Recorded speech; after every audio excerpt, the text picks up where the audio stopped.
우리가 지금 이제 레위기 말씀을 보는데요. 레위기서는 구약의 말씀 가운데서 가장 기본이 되고 기반이 되는 율법이 기록되어 있습니다. 물론 이제 출애굽기 20장의 십계명과 또 신명기 5장에 나와 있는 십계명의 내용도 있지만 레위기는 이 모든 것에 대한 이 십계명의 그 모든 것에 대한 그 강령의 해석적이고 또 실천적인 내용들을 구체적으로 하나님의 백성들의 삶 속에서 지켜야 될 것들을 가르쳐주고 있습니다. 그래서 율법은 오늘 우리에게 아주 중요한 신앙의 기반이 되어주고 그리스도인들의 삶에 실천적인 아주 모범적인 하나님의 은혜를 누릴 수 있는 귀한 메시지죠. 그 중에서 이제 그러한 율법적인 내용들을 기록하면 레위기서인데 보통 우리는 이제 레위기서의 이 율법을 굉장히 좀 꺼리는 경향이 많습니다. 사법적인 어떤 내용으로 어떤 삶의 규제하는 것으로 이렇게 이해를 하다 보니까 이것을 안 하면 죄되는 것이, 이것을 하게 되면 그래도 하나님의 말씀에 순종했으니까 나는 그래도 괜찮다. 이런 형식으로 해서 권성징악의 어떤 형태의 의미로 때로는 이것을 죄와 벌이냐 이런 형태로 의식을 하다 보니까 율법의 말씀이 꺼리는 말씀이 되고 또 레위기서 성경을 읽으라 그러면 굉장히 따분하게 이제 느껴지는 것이기도 하고 잘 안 읽으려고 그래요. 또 듣기 싫어하기도 하고. 그러나 오늘 우리는 이런 부분들을 이해를 해야 됩니다. 레위기는 성경의 어떤 책보다도 가장 먼저 기록되어져 있으며 하나님이 직접 주시는 말씀이 담겨 있다는 것입니다. 모세를 시내산에 불러가지고 하나님께서 이 내용을 직접 기록하게 한 거예요. 그래서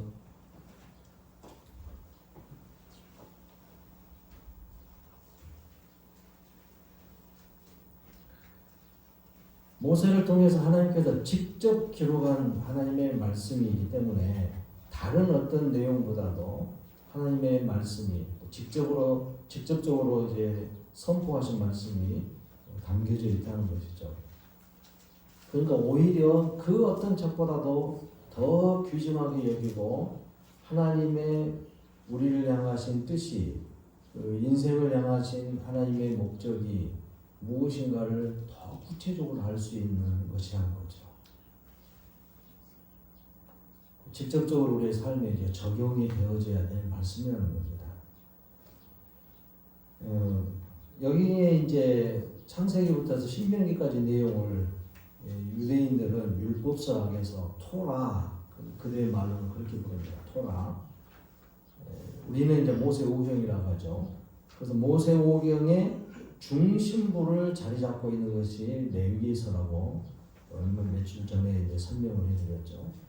그래서 이 레위기서는 성경 전체의 토대를 이루고 있다는 것을 우리는 알아야 됩니다. 이 말씀의 토대를 통해서 하나님의 모든 계획된 일들이 이루어져 가는 거예요. 레위기가 갖는 중요한 것은 레위기에 기록되는 여러 가지 규례가 없으면 잘 기억하세요. 이 레위기서에 기록되어 있는 여러 가지 율법적인 내용들, 규례, 규칙, 규범들 이런 것이 없으면 하나님의 백성이 그 자신들의 삶 속에서 하나님 앞에서 어떻게 살아야 되는가 이런 것들을 모르는 거예요. 그래서 그런 것들을 제대로 이해하지 못하다 보니까 사실상 이스라엘 백성들은 그 하나님의 특별한 민족으로서 선택되어진 그런 은혜를 누리는 것이 아니라 이 율법이 없었다면 가나안의 어떤 족속들과 똑같은 족속이 됐다 이 말이에요. 그러면 모르죠. 아브라함 이후에 이삭을 낳고 나서 하나님의 약속은 분명히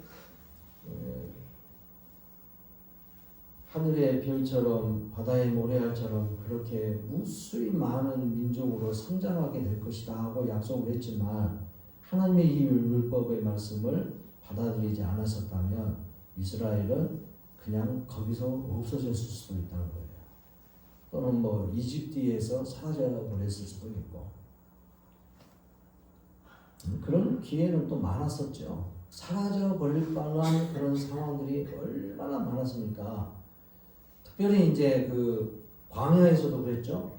광야에서도 하나님 말씀 듣고도 금방 잊어버리고 또 과거에 이집트에서 했던 행동대로 살았다 보니까 하나님께서 도무지 너희들을 상대할 수 없겠다. 그래서 모세에게 야 이거 다 지워버리고 너를 통해서 다시 시작하란다.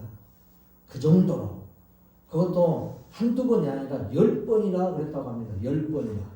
신명기에서는 모세가 10번이나 하나님을 배반했대요. 이스라엘 백성들이 너무너무 말을 안 듣는 거예요. 그러니까 하나님이 10번이나 다 지워버리고 새로 시작하란다. 지워버리고 시작하란다. 이렇게 마음을 먹으셨다는 거예요. 그러면 가나안에서는 안 그랬습니까? 가나안에 가가지고는 심지어 400여 년 기간 동안에 사사시대를 보십시오. 그 400여 년 기간 동안에 하나님이 없는 사람, 하나님의 규범을 전혀 잊어버리고 살았잖아요. 사무엘과 다윗이 있을 때까지 하나님을 다 떠나 살았어요. 어찌 보면 그 동안에도 하나님께서 끝까지 붙들어 주신 것도 은혜예요, 은혜. 하나님의 말씀이 사라져 버리니까, 이런 규정이 사라지고 율법이 사라져 버리니까 하나님의 거룩하심, 하나님의 관심 이런 것을 다 떠나버리는 거죠. 그러니까 여러분 레위기 또 성경 안에 있는 율법, 하나님의 말씀이 오늘 우리의 삶에 살아 움직여야 돼요. 그 말씀의 토대로 해서 우리의 삶을 자꾸 이끌어 가야 돼요. 그리고 말씀이 말씀하신 대로 우리는 그렇게 살아야 됩니다. 아멘 하시죠? 조금 더 한번 두고 보십시다.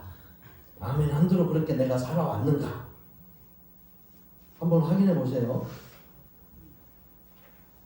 그래서 진짜로 이제는 정말 하나님의 말씀이 내게 아멘이 되고 내 삶에 그 말씀대로 율법대로 규정대로 살았더니 이렇게 풍성하더라 하는 것을 제대로 누릴 수 있는 은혜가 있기를 바랍니다. 그래서 레위기서가 없으면 이스라엘의 이 가나안의 많은 나라들과 같은 모습으로 이렇게 변한 것처럼 우리의 삶도 그냥 하나님 없이 교회 나와서 예배는 드리는 것 같고 예수를 믿는다고 고백을 하는 것 같은데 신앙 고백을 하는 것 같은데 그냥 안 믿는 사람하고 뭐 별반 다름이 없는 그냥 종교인 그렇게 될 수도 있다는 거예요.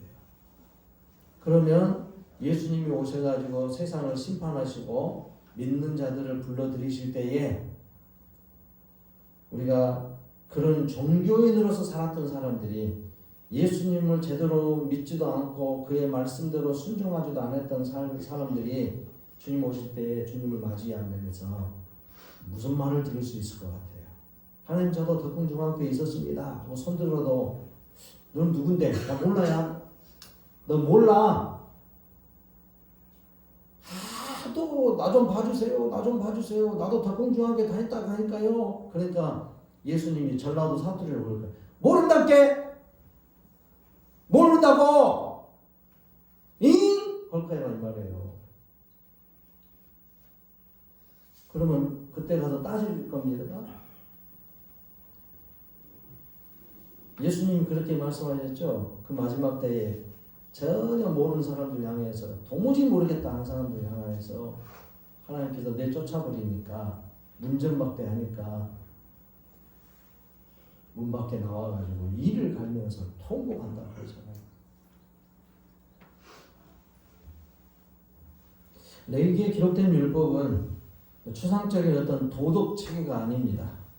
율법은 하나님의 주권적 그리고 우리를 향하신 인격적인 하나님이 자기 백성에게 내놓은 인격적인 요구라는 거예요. 그래서 레위기에 제시된 율법은 현대적인 의미에서 법전을 제공하는 그런 것이 아니고 우리 개인의 또는 포괄적인 공동체의 삶에 입법자 되신 하나님께서 판결을 행하는 것이라는 겁니다. 어떤 판단을 행하는 것이죠.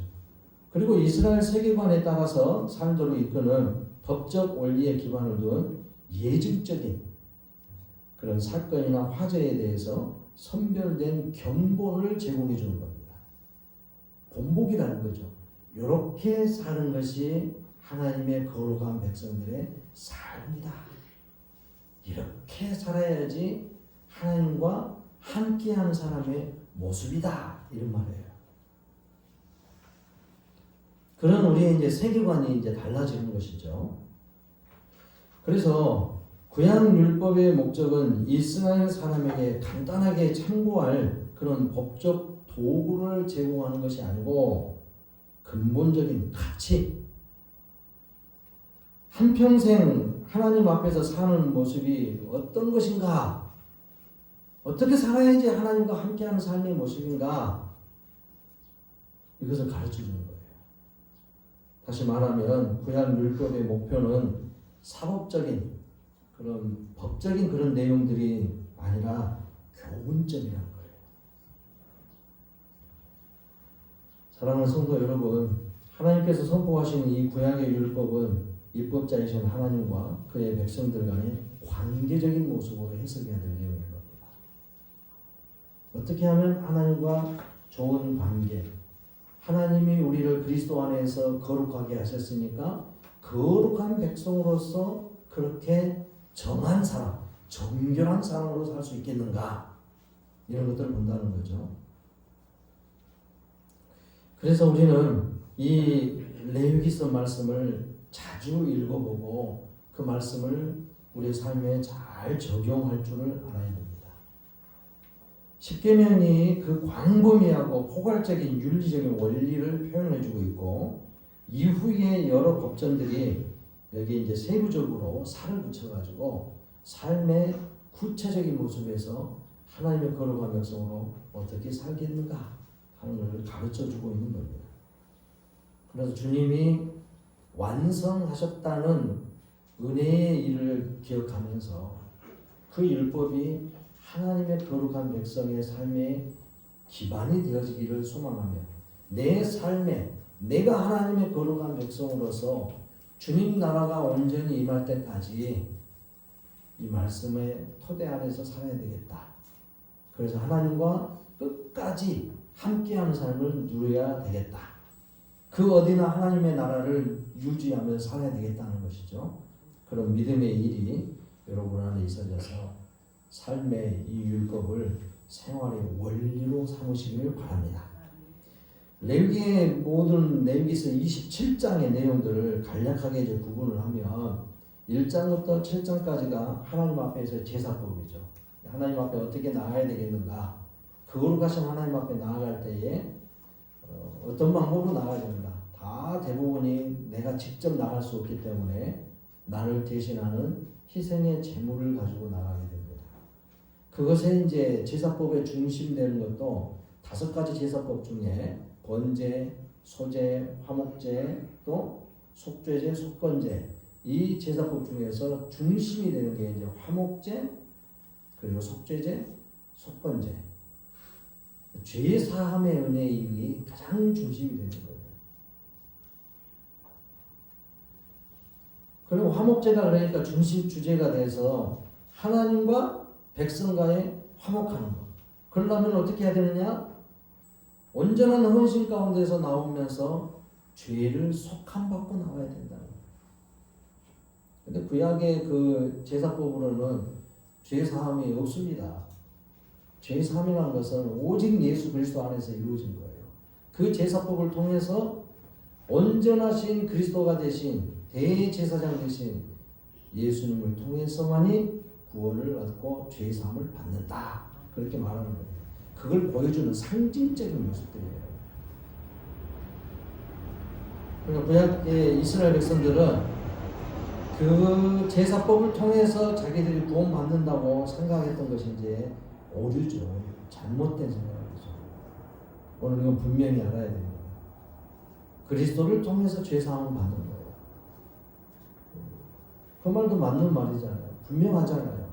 확실한 말이죠. 만약에 구약의 제사법으로만 구원받는다 했으면 그거 가면 되지. 예수 믿을 필요가 없지. 그리고 예수님이 굳이 십자가에서 제물되는 대속 제물되는 일을 할 필요도 없고요. 그걸 보여주는 것입니다. 예, 그렇게 해서 그 일을 행할 수 있는 제사장이 누구냐?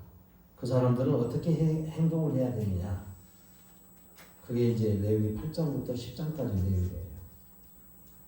예배의 이 삶을 누리는 데에 제사장이 그래서 항상 중심축을 이루고 있는 겁니다. 어느 날도 똑같아요. 우리의 대제사장 되시는 예수 그리스도를 통해서 하나님 앞에 항상 그렇게 나와야 돼요. 주님을 통해서 나와야 돼. 예수를 통해서 나와야 돼. 예배를 드리는 것도 예수 그리스도의 십자가의 은혜를 통해서 나오는 거예요. 이렇게 안 하면 안 돼요.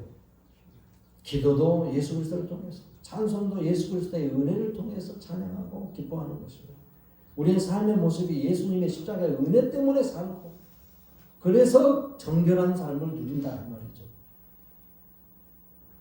모든 예배의 중심축을 이루고 중간 역할을 하신 분이 그리스도가 되신 분 예수님이십니다. 아멘. 그게 레위기 8장에서 10장까지 내용에서 이제 그 흐름들을 보여주는 것이죠. 그리고 11장부터 15장까지 그래서 하나님의 거룩한 백성들은 삶에서도 이렇게 누려야 된다. 삶에서도 이렇게 누려야 된다. 그래서 15장까지 그 내용에서 음식부터 시작해서 사람들과의 관계, 사회적인 공동체 생활하는데도 어떻게 이 중보자 되신 주님의 은혜 가운데서 하나님 앞에 예배의 삶을 이렇게 누려야 될 것인가, 이걸 보여주는 것이죠. 그래서 거룩한 삶이 무엇인가? 그게 바로 이제 여기 레위기서에서는 정결하다 이렇게 표현합니다. 정결한 삶. 레위기 전체의 이제 중심이 되는 것이 이제 16장이죠. 16장에서 매년 초에 드리는 이 속죄일을 통해서 하나님이 죄의 속함을 얻어 그의 거룩한 백성들이 하나님과 1년 한 해를 동행하면서 사는 데에 어떻게 하면 복을 누릴 것인가. 16장이 그래서 중심축이 되죠. 그래서 17장부터 27장까지 내용이 이제 그 속죄함의 은혜를 누리는 백성들이 그 삶이 1년 365일을 늘 하나님 앞에 나오고 가까이 하고 공동체적인 그 삶 속에서 복을 누리면서 사는 거예요. 여러분 요즘 우리가 우리 교회에서 작년에는 안 해가지고 이제 그냥 지나가 버렸지만 소그룹 모임을 이제 가져보려고 애를 쓰고 있고 광고를 합니다. 나만 애 쓰고 있는지 모르겠습니다만은 여러분 이걸 애 쓰셔야 돼요. 자, 여러분들 경로당만 가더라도 경로당 가신 이유가 뭡니까? 밥만 먹으러 가신가요? 밥만 먹으러 가세요? 식사만 하러 가시는 건 아니죠? 사람을 만나러 가는 거잖아요. 나 혼자 집에 가 있으니까, 나 혼자 밥 먹기도 그러니까 사람 만나러 가는 거예요. 같이 먹고 싶어서. 그래야지 밥맛도 더 나죠. 혼자 먹으면 밥맛이 제대로 없어. 저도 혼자 먹을 때가 많은데요. 되게 밥 먹기 싫어져 어쩔 때는. 혼자 먹으면. 그러면서 집에 아무리 맛있는 거 있어도 혼자 먹기 힘드니까 그냥 누군가한테 전화해가지고 같이 밥 좀 먹읍시다. 만나서 밥을 먹어요. 요즘은 더 그러더라니까요. 나이가 50이 넘으니까 더 그러더라고.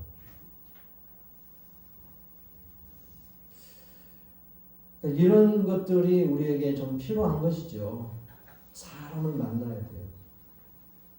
그럼 만나면 보기 싫은 사람 모르는 거여서 싸우고 막 그러는데 보기 싫으니까 안 나간다고 그럴 필요도 없습니다. 그걸 통해서 성장을 하는 거예요. 교회도 마찬가지입니다. 지상의 교회가 완벽하지 않거든. 때로는 성도들 가운데서는 예배 중에 제 넥타이만 보고서 오늘은 빨간색 맸네, 수요일 날은 파란색 매더만 그런가? 이런 거 생각하시는 분 있어요. 그럼 어떤 분은 아따 오늘 또 빨간색 냈네? 이렇게 하신 분들도 있을 수 있어요. 관심이 딴 데가 있는 것이죠. 지상의 교회는 이렇게 서로 불편해요. 마음들이 불편해요. 그래서 어쩔 때는 내 마음에 안 들면은 뭐 교회도 옮기고 막 그렇게 하지만은 다투기도 하고 불편하니까 같이 앉기도 싫어하고 막 그러지만 사람들은 이런 관계 속에서 성장하는 거예요. 그래서 공동체의 모임이라는 게 굉장히 중요한 겁니다. 이 공동체 예배라는 것이. 같이 기도합시다. 그러니까 저는 집에서도 항상 하고 있습니다. 혼자 해가지고 혼자 어떻게 신앙생활 하면은 잘 될까요? 혼자 해서는 잘 안 되는 거예요. 교육의 문제도 그러죠. 자녀들 교육할 때에 하나만 낳아 잘 기르자 하다 보니까 이 하나를 낳아가지고 많은 사람들이 이 하나의 자녀를 키우는 데에 얼마나 애지중지한지 몰라요. 그래가지고 친구들하고 같이 학교에서 이렇게 놀다가 잘못해가지고 누가 이렇게 손을 이렇게 걷는데 그냥 얼굴이 맞아가지고 상처가 났어. 그러니까 집에 가가지고 친구가 이렇게 하다가 그냥 내가 맞았어. 그러니까 누가 때렸어? 그러면서 와가지고 나는 집에서 손찌검도 안 하는데 누가 내 자식을 때렸냐고, 이 얼굴에 이렇게 상처를 냈냐고, 집에까지 학교까지 쫓아와가지고 누구냐고, 네 부모 데려와! 그래가지고 싸우는 거예요.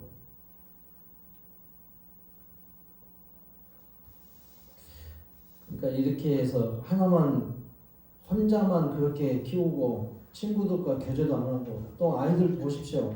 어릴 때부터 해서 지저분한 것을 안 만지게 하고 그것을 못 놀게 하고 흙놀이 하고 있으면 지저분한 데에서 거기서 놀고 있냐. 그러니까 면역력이 약해져 가지고 몸도 그냥 아토피성 그런 피부 질환을 많이 겪고 알러지 형식으로 일어나고 면역력이 약해지는 거예요. 모기 한 방 물리면 이만큼 부어갖고 다니고 있고, 하나만 낳아 잘 기르다가 공동체적인 그런 것들이 교육이 안 되니까 사회성이 약해지는 거예요. 사회성이라는 것을 아십니까? 사람은 이렇게 부딪히면서 서로가 관계를 맺어가면서 사는 거예요. 그래야지 성숙한 인격체가 되는 겁니다. 근데 사회성이 결여된 사람들은요, 세상에서 혼자 살기가 힘들어요. 너무 힘들어요. 골방에서 살아야 되고, 요즘 그런 것들을 약하게 만든 것이 얼마나 많은지 모릅니다. 요 휴대폰을 개인이 그나마 우리나라는 이제 더욱 심해졌죠. 옆집에 누가 친구라게도 누가 휴대폰을 바꾸면 나도 바로 바꿔야 돼. 꼴려서 못 산다. 아이들을 이렇게 키우면서 부모가 바쁘다고 해가지고 뭐 음식 장만하고 뭐 일하고 바쁘다고 해가지고 너 TV 보고 있어, 너 전화기 이거 보고 있어, 그러면서 이걸로 해가지고 사회성이 결여되게 된다. 그거 전화기 하나만 갖고 붙들고 살잖아요. 요즘엔 그래요.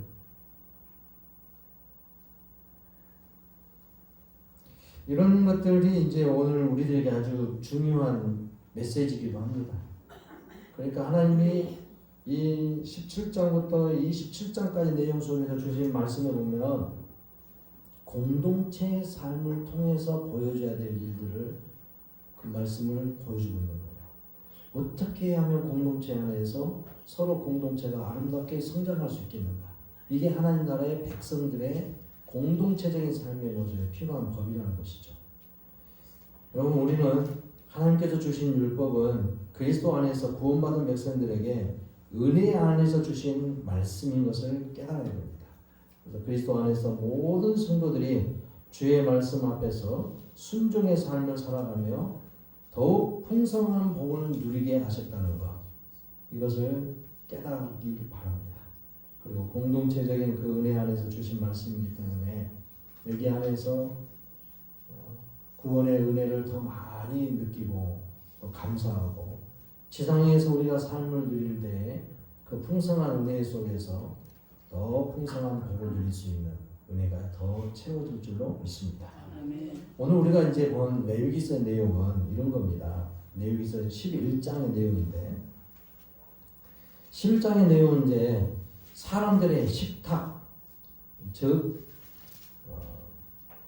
이스라엘 사람이 먹을 수 있는 온갖 짐승을 규정하고 있는데 이 규정은 11장 44절 45절에 보니까 이런 말씀이 나와요. 한번 봐보세요.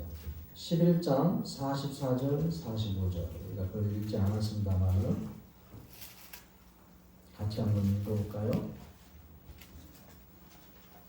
시작. 나는 여호와 너희의 하나님이라. 내가 거룩하니 너희도 몸을 구별하여 거룩하게 하고 땅에 기는 길짐승으로 말미암아 스스로 더럽히지 말라.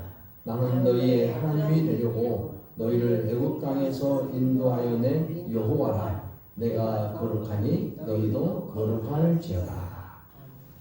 뒷부분의 말씀이 앞에 44절 말씀에도 좀 길게 표현되어 있을 뿐이지 같은 말입니다. 뒷부분의 말씀 봐보세요. 내가 거룩하니 너희도 거룩할지니라. 거룩이란 말은 이제 구별된다는 말로 때로는 잘라낸다는 어근의 기준을 따라서 만들어진 말이에요. 이 용어가 거룩하다는 말이 잘라내다, 단절시키다, 떠나다 이런 의미에서 나온 거예요. 그래서 구별된다는 말이 아주 중심적이고 아주 대표적인 의미가 담겨져 있죠. 하나님의 거룩한 백성이다 이 말은 세상에 다른 하나님을 모르는 하나님 백성 아닌 사람들과는 구별된다 이 말이에요. 딱 구별된 사람이 정확하게 드러나야 돼요. 그래서 어떤 사람들이 여러분을 딱 보면 말하는 거, 보이는 모습, 뭐 이렇게 외모, 또 먹는 거, 행동하는 거 이런 거 보고, 너 교회 다니냐? 너 그리스도이냐? 너 교인이냐? 이런 말이 나와야 된다 이 말이에요. 이런 모습들이 여러분에게 주어지기를 바랍니다. 그럼 얼마나 뿌듯해요. 근데 누군가가 나를 향해서 야, 너 교회 다닌다면서 뭐 요 정도밖에 안 돼? 이런 말을 들으면 기분 상해야 돼요. 근데 그런 말을 들어도 기분이 안 상하고 있으면 이상한 거예요. 그래서 내가 누구네 자녀라는 것에 대하여서 분명히 보여줘야 하는데 누군가가 나를 보고 너희 아버지 누구지? 그러면서 맞게 말하면 맞는데 좋지 기분이. 우리 아버지 누군지야. 그럼 너 잘하네? 그렇게 넘어갈 수 있겠지만 누군가가 이 박 목사에게 향해서 너희 아버지가 윤석열이냐? 그럼 나 기분 나쁘고. 아니 성씨도 박씨고 그런데 박가고 그런데 왜 윤석열이가 내 아버지라고 하냐고. 이거 또 나가면 안 되는데. 여러분 문제가 되는 거죠.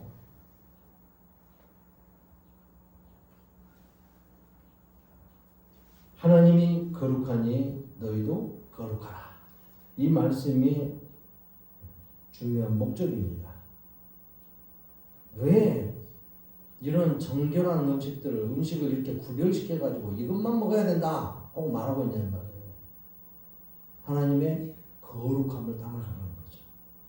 그러니까 여기에서 보여주는 것은 이런 거 먹으면 죄다, 이런 거 먹으면 복 못 받는다 이 말이 아니다 이거예요. 말씀에서 그러잖아요. 부정하고 정결한 것 하나님 앞에 나올 때에 부정하다 이 말이에요. 그러니까 우리가 예를 들어서 미심적인 경우가 그런 경우가 있었죠. 뒷부분에 오후에 하신 말씀 속에서도 나옵니다만은 제가 어릴 때의 집은 이제 앞에 그 안채가 있으면 화장실은 저 문간 쪽에가 있잖아요. 대문 쪽에가 화장실이 있어. 대부분 그랬어요. 옛날처럼. 그러니까 화장실 쪽으로 가가지고 용변을 보고 있으면 이상하게 두꺼운 그 종이가 하나 딱 있어. 카드 같은 게. 뭐예요 이게? 딱 보면 부고자예요. 부고자. 누구네 집에 초상이 났대. 그래가지고 제가 일 끝나고 나서 가지고 와서 안방에다 딱 놔뒀어. 그래서 아버지가 뭐라고 하냐면 화를 내시면서 누가 이렇게 부정타게 이런 걸 갖다 놨냐? 내가 분명히 좀 화장실 밖에다 문간방에다 놔뒀는데 이게 뭐예요 지금 이게 뭐예요? 상갓집의 일, 죽음의 일이 우리 집안에 들어온 게 부정탄다는 거예요. 기분 나쁘다 이거죠. 부정탄대. 우리 집안에 안 좋은 일이 생길 수도 있다는 거예요. 이런 미심적인 것들이 있다 이 말이에요. 이런 것들을 말하는 거예요. 하나님 앞에 이렇게 음식을 먹고 이런 음식을 먹고 사는 것은 규정된 음식이 아니라 다른 음식을 그냥 마음대로 먹고 사는 것은 하나님의 거룩한 백성들에게 내 몸을 부정하게 만든 거다 이 말이에요. 정결하지가 않다. 이런 죄의 문제하고는 좀 떠나는 일이죠. 음식에 이런 이제 부정한 음식을 먹게 될 수밖에 없었던 것은 이런 거예요. 자, 제일 먼저 창세기 1장을 보면 하나님께서 세상을 창조하시고 그 가운데 사람을 두어서 사람에게 그걸 통치하라고 했어요. 그럴 때에 그 사람이 죄짓기 전에 하나님의 창조물의 음식을 먹을 때에 모든 게 채식이었죠. 과일이든지 채소든지 하여튼 풀떼기를 먹으라는 거예요. 식물을 먹으라고 해서. 그래서 채식주의자예요. 그런데 범죄하고 나서 사람들이 이제 음식이 그때까지는 그래도 괜찮아요. 범죄한 이후의 모습은 괜찮은데 세상의 모든 것이 인간의 죄로 인하여서 세상에 사람들이 먹고 사는 모든 식물들 중에 온전한 식물이 있냐 이 말이에요. 다 오염돼 가지고 인간의 죄로 인하여서 세상의 먹거리들이 내게 주어진 유익한 먹거리들이 부패하기도 하고 못 먹을 것이 되고 때로는 독소가 있고 그렇게 된 거라 이 말이에요. 그런데 더 이제 문제가 뭐냐면 홍수 때에 그 죄가 가득한 이 세상을 하나님께서 심판하시고 나서 근 1년 동안에 이 땅 위에 물이 차 있고 온 세상이 물로 다 가로차가지고요. 어디든지 먹을 거리가 없어요. 뭘 먹고 살았어요 처음에? 채소를 먹고 살았잖아요. 그래서 먹거리가 없으니까 하나님께서 고기를 먹는 걸 허용을 해줬어요. 그것도 고기를 먹는 거 이제 정한 음식 중에서 이제 먹게끔 하는 거죠. 정한 동물들 중에서. 그 정결한 동물이라는 것은 이제 그때 창세기 이제 6장, 7장, 8장, 9장에 나온 7장 부분에서 나오는데 그 부분을 먹는 것을 정확하게 보여주진 않지만 정결한 동물 중에서 먹을 수 있게끔 고기 먹는 걸 허용을 해줬다는 거예요. 그래서 뭐 얼마 안 돼가지고 또 이제 농사가 지어지면서 이제 식물을 먹고 살기로 했으니까 그럼에도 불구하고 이제 이 고기 먹는 걸 허용을 해주므로 고기가 우리의 음식거리가 된 거예요, 진짜. 그런데 원래 채식주의자였기 때문에 고기 먹는 것은 우리에게 유익하지가 않은 거예요. 범죄한 이후에 홍수 이후에 하나님이 그냥 일시적으로 허용해 준 것 뿐이거든요. 근데 저도 요즘 보니까 우리 집도 고기를 꽤 많이 먹더라고. 일주일간만 딱 봐도 꽤 많이 먹어요. 주일날도 먹고. 근데 고기 먹고 그런 것이 이제 나쁜 건 아니지만 죄된 일은 아니에요. 그러나 이제 하나님께서 우리 그리스도인들도 먹거리를 어느 정도는 그래도 구별을 하셔서 적당한 선에서 우리 잘 그런 부분들 조절할 수 있어야 된다는 것입니다. 우리가 조절을 해왔어도 어릴 때부터 먹고 온 것이 그 음식이 우리 몸에 이제 나이가 들면 딱 나타나요. 보통 이제 과거의 어떤 기록상을 보면 대략 중년이 되면 이제 그런 질병이 나타났었거든요. 그런데 한 30년 전부터선가 20년 전부터선가 그랬죠. 여기 세상에 이제 뉴스들 매스컴을 통해 이렇게 들려오는 소리들은 초등학생이 성인병에 걸렸다. 청소년이 성인병에 걸렸다. 아니 예전에 중년 45세나 뭐 50세 돼야지 걸리는 성인병들이 당뇨병, 고혈압, 고지혈증 이런 질병이 오늘 초등학생들이 걸린다는 거예요. 그리고 또 한 20년 전부터 또 들려오는 소리가 뭐냐 하니까 어린 여자아이들이 생리가 초등학교 3학년, 4학년 되면 생리가 찾아와. 오염된 음식을 먹고 그러다 보니까 우리 신체의 신진대사라든가 성장의 어떤 그 발달 그 연령에 따라서 발달하는 게 또 아니고 이상하게 막 급속도로 빨라진다, 성장이 빨라진다든가 아니면 성장이 줄어든다든가 성인병이 걸린다든가 이렇게 해가지고 인간이 특히 우리나라 사람들의 생활 습관들 가운데 생활 속에서 굉장한 어려움을 많이 겪는 거예요. 건강 문제가 심각해진다는 거죠. 이 건강을 또 해치는 것이 환경의 오염 문제도 심각한 거예요. 우리가 먹는 먹거리들, 특히 이제 채소들, 곡물들 이런 것들을 이 미국에서 들어온 이제 그런 그 경제 습관 때문에 농사 짓는 거지. 그냥 막 웬만하면 병충해 없애려고 그냥 농약으로 그냥 다 발라버리는 거예요. 제가 어렸을 때 그런 모습을 봤어요. 저는 그런 줄만 알았는데 노상에서 이렇게 파시는 이제 푸성기들을 파시잖아요. 채소들. 팔면서 그런 이야기를 한 20년 전부터서 그런 이야기 많이 들었는데 그분들이 팔면서 농약 안 쳤어. 농약 안 했대. 나 시골에서 갖고 온 거예요. 깨끗해. 좋아. 그러면 팔더라고. 그래서 그런 줄만 알고 샀죠. 우와 가보니까 안 그러더만. 농약을 더 많이 하더만 그분들은. 텃밭을 만들어가지고 하는데 그 텃밭에 병충해를 없애려고 농약을 더 하더라고. 그거 아세요? 저 때는 그렇지 않았지만 여러분 연세 때 어릴 때 혹시 DDT 이야기 들어보세요. DDT. 그게 뭔지 아세요? 하얀 가루 잘하시네요. 이 안 생겨나고 막 머리에다 우승승승 뿌리고 살고 막 베개에다 뿌려불고 이불에다가 어떤 막 그런 빈대 뭐 이런 거 없애려고 이불에다가 쫙 뿌려놓고 거기서 자고. 그 DDT가 뭔지 아세요? 그게 베트남전에서 69년 70년대 그 베트남 전쟁 때예요. 밀림 속에서 막 굴 속에서 살고 있는 베트콩들을 잡아내려고 그 밀림을 제초제를 뿌려서 그게 DDT거든. 그게 함유된 농약이에요. 그걸 막 비행기 타고 쫙 뿌리고 다니고 그렇게 했어. 근데 보통 그때 이제 참전한 미군이나 한국군들이 거기 가가지고 그게 뭔지도 모르고 그냥 맞고 살았어요. 그 노출되고 막 피부에만 묻고. 그 사람들도 그랬어요. 모기라든가 막 그 해충 쫓으려고 막 DDT 온몸에다가 심지어는 팬티 속에다가 막 뿌리고 막 그러고 다녔어. 그게요.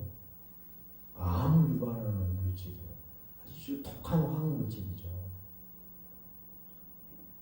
그런 것들에 함유되는 제초제, 뭐 요즘 보니까 그 소 염분한다고 이제 보리나 밀도 안 심고 막 풀을 막 많이 이렇게 가꾸시더만 풀씨를 막 뿌려가지고 많이 자라는데 한 2주 전인가 저쪽 붙어서 풀 색깔이 노래지더라고. 논두렁 주변에다.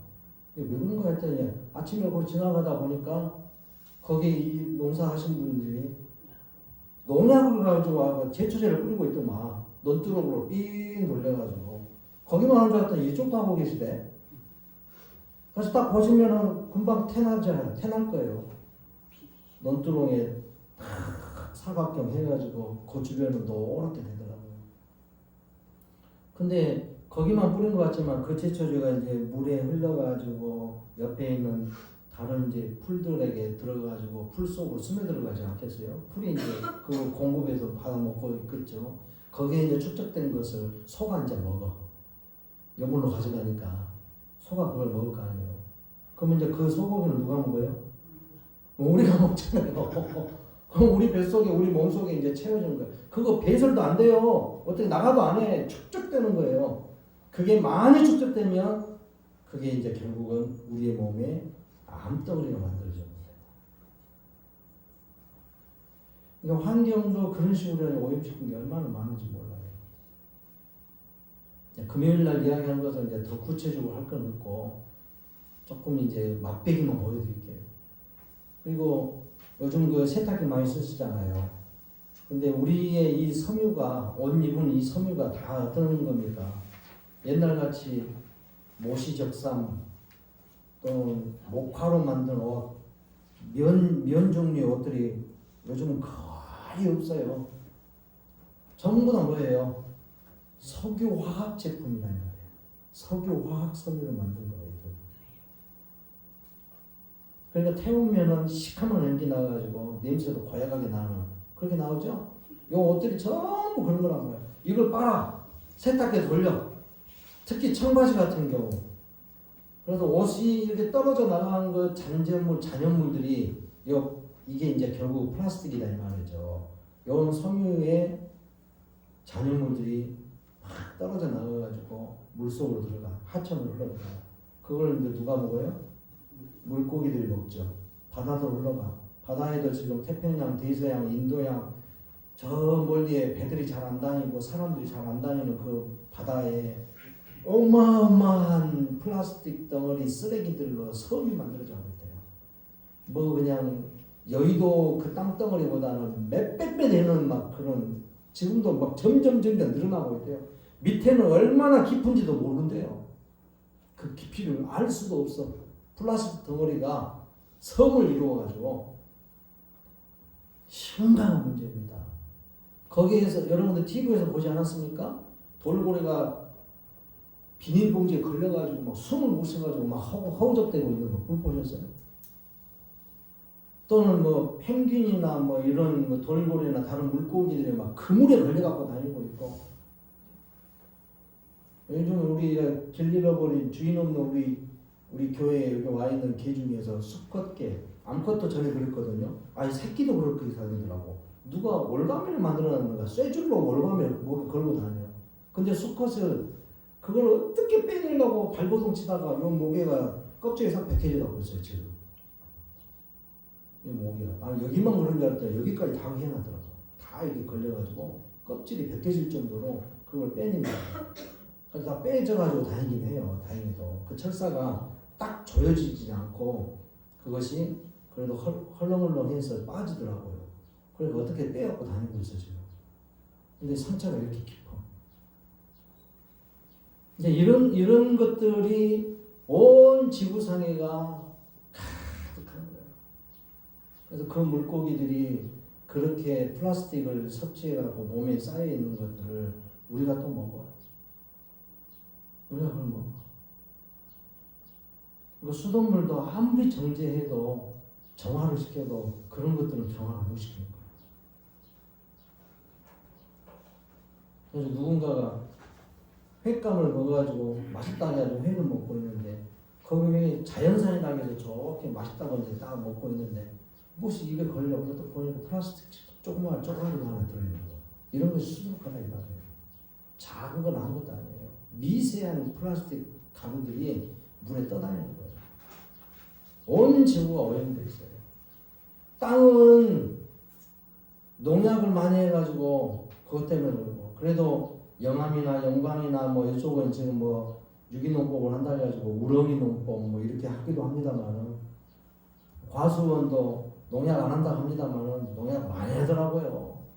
그 과일이 열렸을 때 농약을 안 했을 뿐이에요. 근데 그게 전부 땅에 스며들어가지고 땅이 오염되니까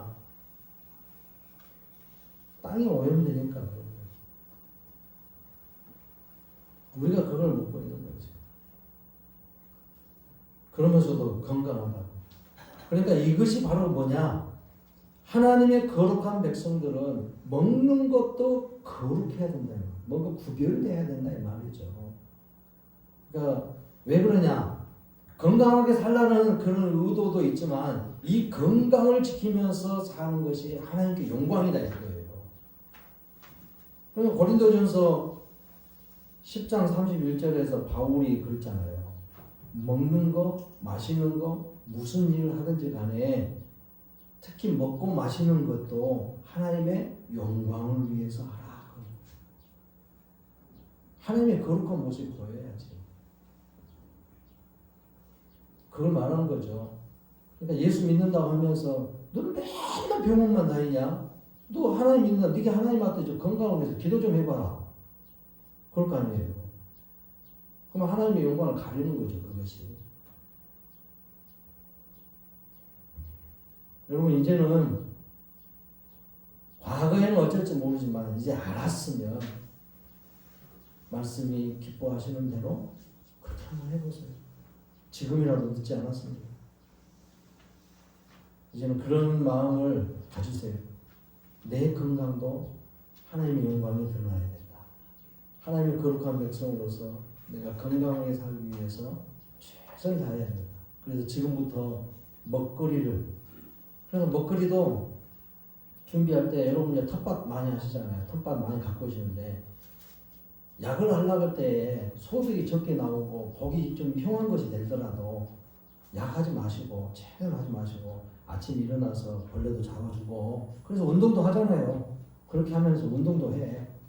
에이 귀찮게 그냥 나도 허리 아프고 앉았다 일어서니까 다리 아프고 그러니까 그냥 약 해버려. 그냥 약 쭉 해버리고 풀 뽑기 싫으니까 약 갖다 해가지고 제초제 뿌려서 다 풀 베버리고 내 아내가 많이 그러더만 여기 이제 풀 좀 뽑아라고 나보고 그러니까 남의 땅인데 뭐더라고 건드냐고 그래도 교회 옆에서인가 해야 될 거 아니냐고 그러면 내가 알아서 할게 그러고 제초제 갖다 뿌려버리더라고. 근데 거기서 나온 걸 우리가 먹잖아요. 여러분 텃밭을 관리를 잘 하셔야 돼요. 그것이 우리 건강을 지키는 거예요. 그래서 더 풍성한 은혜의 모습으로 주님이 거룩하시니까 거룩한 모습. 그리고 환경에 이제 여러 가지 오염된 부분들을 우리가 많이 생각할 필요가 있습니다. 새집 증후군 걸리는 것도 문제고 요즘은 그래도 아파트 지으면서 그런 새집 증후군 생각해가지고 뭐 황토로 해가지고 황토로 해서 뭐 안에 내장을 바르네 전에 하고 황토 벽돌을 쓴다 하고 내장전을 막 그렇게 바꾸시는 분들 많더라고요. 페인트 칠하는 거라든가 벽지를 바르는 것보다 훨씬 좋은 것이 이제 그런 방법인데 그거를 제거하기 위해서 대부분이 건물을 지어도 안과 밖이 전부 다 벽돌로 아니면 시멘트로 해가지고 콘크리트를 치더라도 안과 밖은 사람이 접하는 곳에는 페인트 칠이라든가 벽지 안 바르게 하는 방식으로 해서 벽돌로 해버린다 이 말이에요. 아니면 이런 나무 제품도 이렇게 하는 게 좋죠. 네, 이런 것들이 전부 다 아무것도 아닌 것 같은데요. 겨울에 따뜻하게 히터를 틀잖아요. 그러면은 이 플라스틱 제품에서 다 흘러져 나와요. 환경 호르몬이 녹아가지고 흘러져 나와. 음식 먹을 때도 플라스틱 그릇을 사용하면 그것이 내 몸 안에 녹아가지고 소위 그걸 보고 내분비 교란 물질이라고 한대요. 환경 호르몬이라고 하는 것이 전문용어로 그런데 그게 우리 몸속에 다 들어간다니까. 호흡기를 통해서 들어가고 먹는 거 이불을 통해서 들어가고 피부로 접촉해서 들어가고 다 들어가고 우리 몸이 자꾸 힘들어지죠. 사람은 그래도 면역력이 좀 더 동물보다 강하다 보니까 잘 이겨낸 것 같지만은 언제 나타나는지 나타나긴 하는데 그게 시간 문제예요. 젊어서 나타나는지 나이 들어서 나타나는지 모르는 겁니다. 근데 하나님은 우리에게 향해서 120년이라는 수명을 줬는데 이런 것들로 인하여서 우리의 수명을 단축시키는 거죠. 하나님 우리를 떠나잖아요. 먹는 것이 하나님 앞에 이렇게 해야지 니들 건강시키고 하나님과 교제를 잘 할 수 있어야 되는데 하나님과 함께하는 삶을 이런 거 잘못 먹어가지고 그런다는 거예요. 고기 못 먹어가지고 그냥 내 자식들은 고기 좀 먹여봤었는데 우리 어머니가 아마 그랬을 거예요. 저 어렸을 때. 근데 어디서 고기 갖고 왔다고 하는데 미역국을 고기 넣어가지고 소고기다 하면서 넣어가지고 그랬다는데 매일 기름밖에 없더라고. 그때는 또 소 기름을 어떻게 그렇게 많이 드셨는가 몰라. 고기를 못 얻으니까 이거라도 먹어야 되겠다고. 기름이 쫙 녹아 있어. 그래가지고 미역국이 딱 식어버리고 나면은 기름이 하얗게 굳어갖고 위에 떠가지고요. 이것이 소 기름국인지 미역국인지 알 수가 없는. 1년에 몇 번 먹을까 말까 했는데 생일 때나 먹고 그랬으니까. 그런데 여러분, 우리가 음식 먹는 거 이제 조절을 하셔서 여러분이 연세에 드시니까 그 나타나는 질병들이 다 그렇게 해서 나타나는 거예요. 음식 먹은 거 잘못 드셔가지고. 지금이라도 이제 조절을 하세요. 이걸 좀 더 악화시키지 않도록. 하나님이 기뻐하신 거룩한 백성들답게 그 삶을 잘 이끌어가서 우리의 생활 자체도 이 건강 하나 가지고도 하나님께 영광이 되기를 바랍니다. 이제는 이렇게 잘 하셔서 병원 가는 숫자도 줄이고 약 드시는 것도 좀 줄여보고, 약 많이 먹은 것이 좋은 것이 아니에요. 간이 상해. 약을 많이 드시면 간이 상한다고요. 그럼 뭐 그걸 조절할 수 있는 약을 또 준다고 하지만은 그것은 그것이 아닌 거예요. 오히려 결국은 간을 더 상하게 만드는 거죠. 간이 지쳐버려요. 약 먹는 것 때문에. 특히 이제 피부 질환의 약 같은 경우는 독하잖아요. 독하다는 말을 들어보셨죠? 간이 힘들어하는 거예요. 간은 근데 신경도 없어. 그러니까 아픈지 어쩐지도 몰라.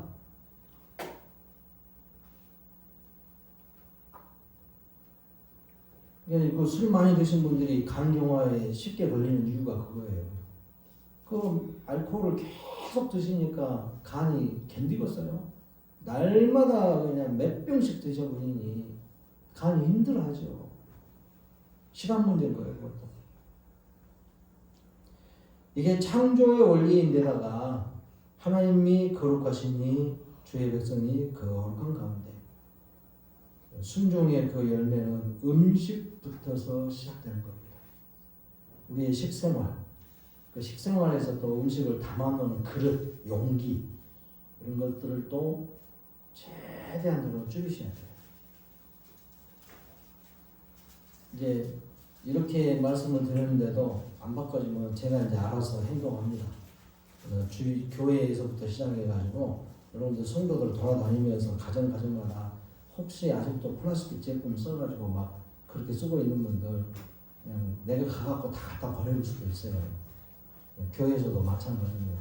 할 수만 있으면 이것들을 최대한 줄이셔서 처음에는 힘들 수도 있어요. 그러나 하나님을 생각하고 하나님의 거룩에 내가 참여한 사람이라고 생각한다면 이 먹는 것 문제, 환경의 문제를 좀 심각하게 받아들이고 최대한으로 그 말씀대로 해보려고 하는 그런 의식들이 우리 가운데 있었으면 합니다. 말씀 앞에 순종하여 거룩하게 사는 그 믿음의 성도들 되시기를 주의 이름으로 축복합니다. 아멘 하셨네요. 감사합니다.